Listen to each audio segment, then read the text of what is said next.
Hey, what's up, Shadow Priest? Today we're talking about how to effectively manage your defensive cooldowns. We're going to talk about how to communicate effectively with your healer, how to rotate your cooldowns and make sure that you guys don't overlap anything. We're also going to focus on situations where it's pretty obvious that you have to use a cooldown. And we'll even talk a little bit about the rotation and maybe, which cooldowns you should use first. We've got basically 3, maybe 4 major defensive cooldowns if you count Desperate Prayer. We're going to be talking about Greater Fade, which you'll talent every single game. We're going to be talking about Disperse, which you should have Intangibility talented every single game. And Life Swap is kind of like open-ended. It's preference whether or not you want to play it. I think it's better in certain comps. I typically only play it against Disc Priest teams like RMP or Jungle Cleave. But sometimes when I run with a caster and I feel like I'm not going to be the target, I will drop like Driven to Madness for Void Shift. So let's get into some examples then. Alright guys, let's look at a very common team, Rhett Warrior. If you haven't faced this comp before, you've definitely faced each of the classes, and we know that they have really high output during their burst cooldown, so we're going to be looking for, when the Rhett pops, Avenging Wrath, or colloquially known as Wings, and we're also going to be looking for Avatar from the Warrior to kind of know when we have to pop a defensive cooldown. I also want to recommend everyone to download the add-on Big Debuffs because it's going to show their offensive cooldowns right here. And if you don't know enough about like other classes and when they're bursting, chances are when they have some scary icons on their profile portrait, they're going to be popping some bullshit, and you need to be scared and be aware of what's going on. So I also want people to have this add-on Party Ability Tracker. This helps me a lot in Arena, and I think a lot of healers would benefit from this as well.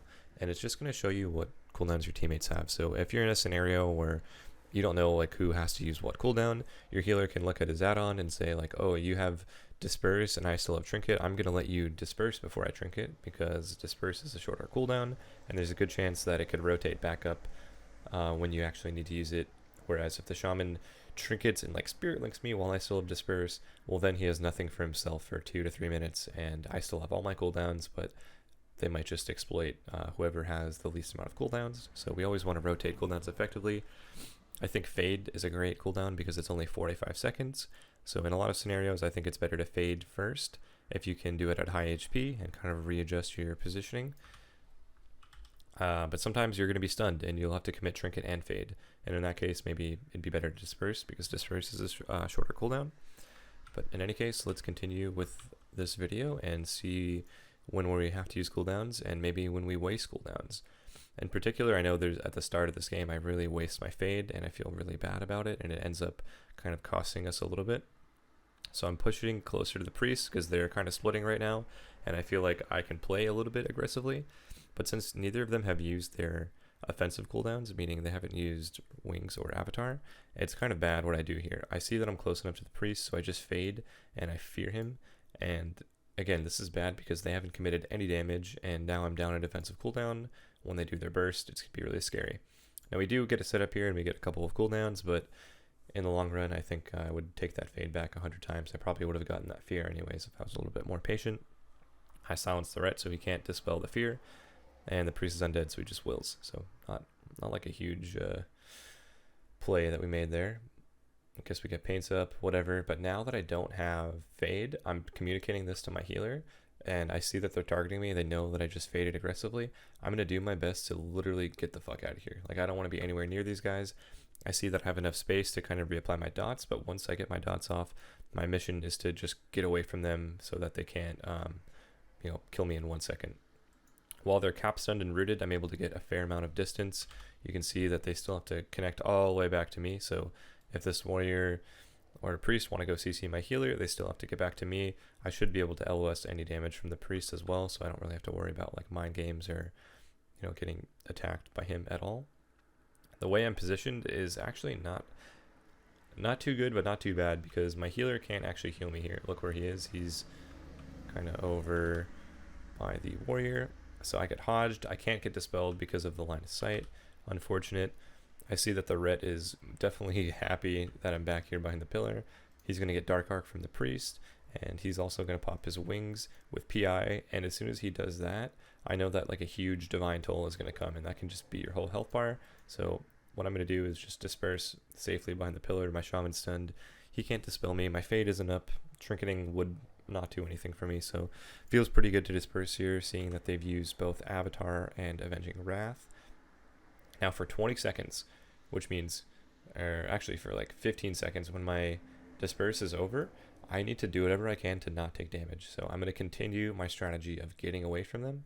I'll kind of scoop it out this way, go into the open field so that my boomkin can actually hit them.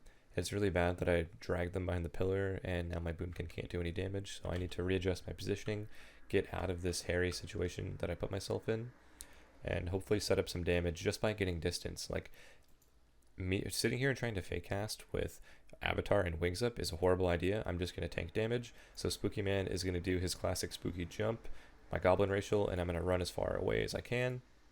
As soon as I have some distance, notice they have both their interrupts up, but I'm far enough away to the point where I know I'm not going to get kicked. So I'll quickly reapply my dots. We get CC on the healer, which means we can actually do like a semi setup here. The priest actually trinkets the heck, so now we're definitely not worried about doing any damage. We kind of just want to peel out of here. This blue shit on the ground, fuck this shit. This is the Kyrian Warrior ability. I don't know what it's called. Spirit Bastion, I think. It lines up perfectly with your fade cooldown, so had I not faded earlier, I would have had fade for this. But I'm communicating very strongly in the video. I'll probably play a clip of that after. I don't have fade. Like, I don't have any cooldowns. I'm not playing swap. I don't have Desperate Prayer. I guess I already used it right there. So I'm telling my healer very adamantly that I have no cooldowns and he has to save me, like, worst comes to worst. So he's aware that if it comes down to it, he's going to have to press like Ascendance or Spirit Link.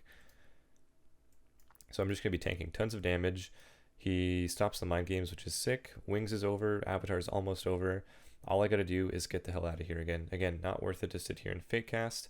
I think I end up juking the warrior here. I do. I notice that the Rhett is rooted, so he's too far to kick me. I'm trying to door away. Like, keep moving, keep the ball rolling. No point in standing there and taking damage. At least I have fade up now if they get back to me. Again, I use the opportunity with the distance to cast. I don't have to fake the Rhett because he's so far away from me. Gonna go void for him and just set up all of our damage here. Should be able to win the game very soon.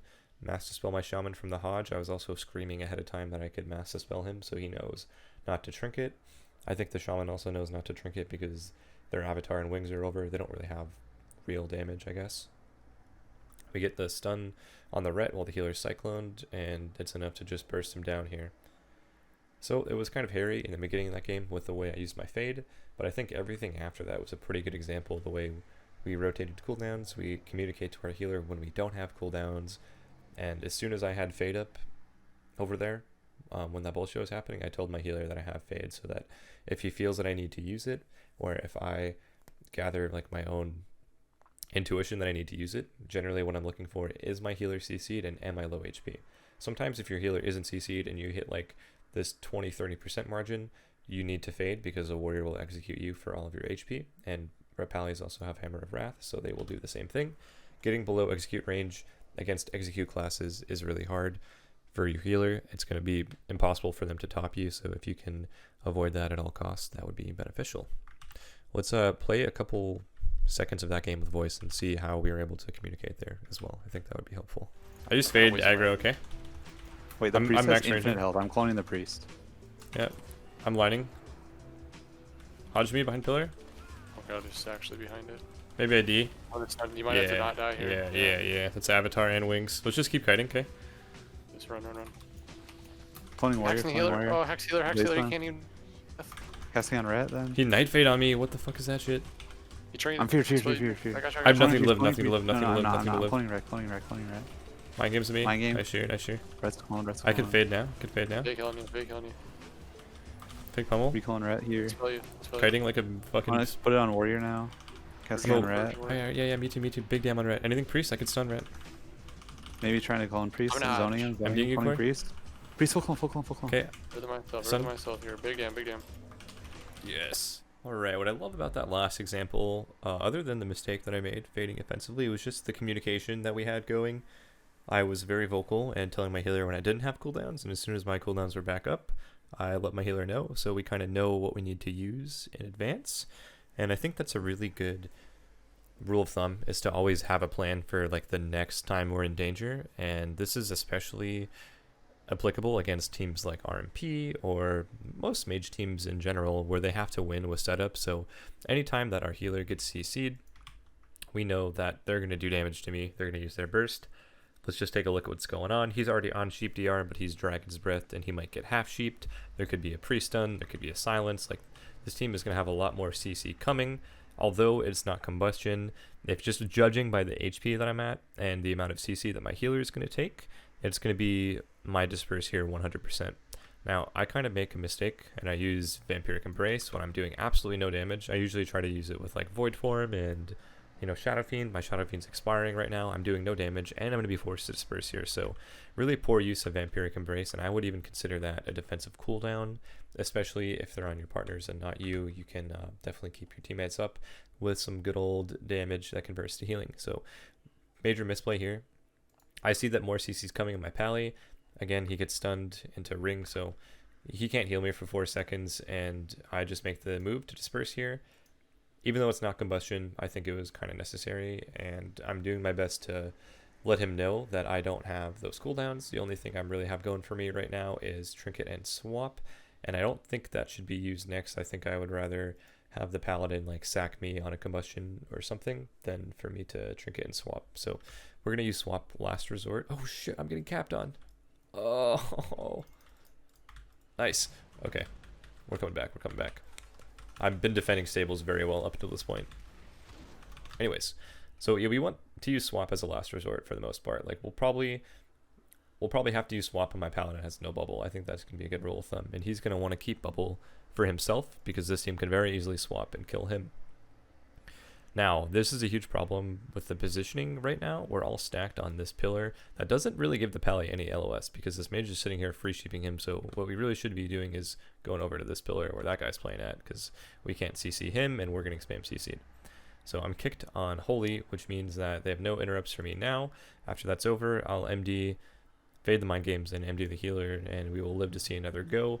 All the while, I'm still communicating to him. He's got to use something on the next setup. So next time he gets CC'd and there's combustion, I'm not going to press any buttons. It's going to be him to press something.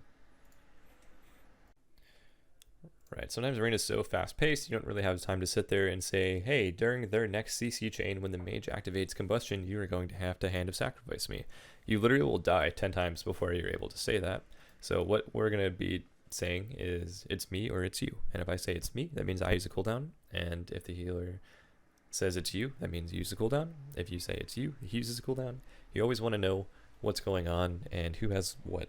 You never want to overlap like Trinket and Hand of Sacrifice with Dispersion because then they have a 2-minute window where they can absolutely murder you. And I pause it here because I also make a huge mistake. I fizzed out, and I mean panicked, and I trinketed the stun on me when there was really nothing for me to do.